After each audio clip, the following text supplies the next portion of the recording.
हर पल की खबर पर हमारी नजर 7 भारत न्यूज के साथ। इधर जम्मू कश्मीर हारी बीजेपी, उधर पाकिस्तान में बटी मिठाई। क्या फिर लागू होगा धारा 370? अब्दुल्ला परिवार में खुशी, महबूबा फैमिली में मातम। इंजीनियर राशिद ने कह डाली बहुत बड़ी बात। इलेक्शन रिजल्ट देखकर घबराए कश्मीरी पंडित, घाटी में उतरेंगे एनएसजी कमांडो। अब इमरजेंसी मीटिंग क्यों?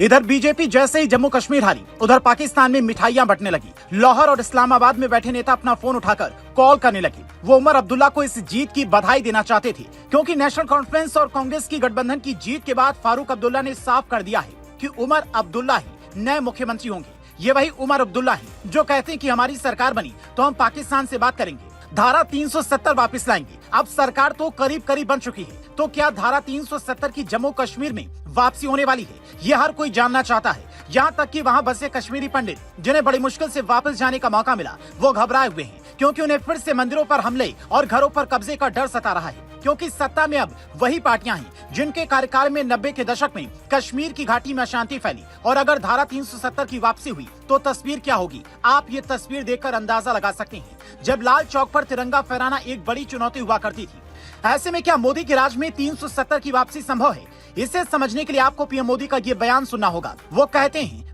पाकिस्तान के डिफेंस मिनिस्टर ने कांग्रेस नेशनल कॉन्फ्रेंस का खुलकर समर्थन किया है पाकिस्तान से।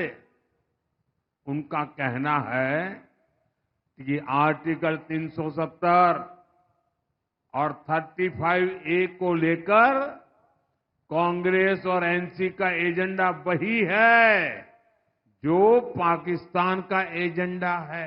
दुनिया की कोई ताकत जम्मू कश्मीर में आर्टिकल 370 की वापसी नहीं करा सकती।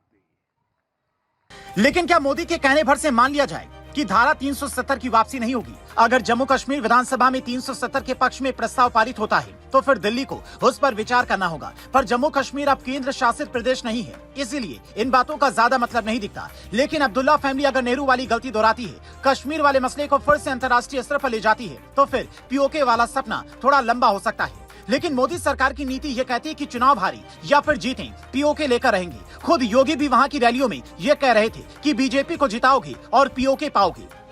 अगले 6 महीने के अंदर आप देखेंगे कि पाक अधिकृत कश्मीर भी भारत का हिस्सा हुआ। लेकिन बीजेपी यहां जीती भले नहीं है, पर पिछली बार की तुलना में इनकी सीटें यहां पर बढ़ी हैं और इसी बात का जश्न बीजेपी की कार्यकर्ता मना रही हैं। उनका वोट प्रतिशत जम्मू कश्मीर में बढ़ा है, जो यह संकेत देता है कि पार्टी जमीनी स्तर पर मजबूत हुई है। यही वजह कि अब्दुल्ला फैमिली और कांग्रेस ने मिलकर सरकार बनाने की राह पर दिखते हैं। पर महबूबा परिवार में मातम मनने लगता है, क्योंकि पूर्व सीएम महबूबा मुफ्ती की बेटी इल्तिजाम मुफ्ती अपनी ही सीट हार जाती है। जेल में रहकर सांसदी का चुनाव जीतने वाले राशिद इंजीनियर कहते हैं, निर्वाचित सरकार के पास अधिकार कम होंगे। सत्ता कोई स्थायी चीज नहीं है। जम्मू कश्मीर कोई साधारण राज्य नहीं है। एक तरफ पाकिस्तान, दूसरी तरफ चीन।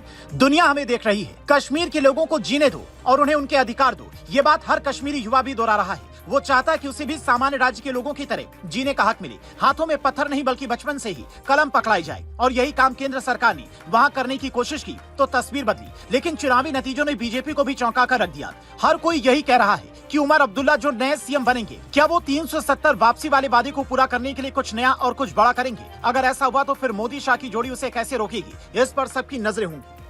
नमस्कार, मैं हूँ प्रीति शुक्ला, 7 भारत न्यूज संवाददाता। हर पल की खबर पर हमारी नजर। हमारे चैनल 7 भारत न्यूज को लाइक करें, सब्सक्राइब करें, शेयर करें, बेल आइकन प्रेस करना ना भूलें।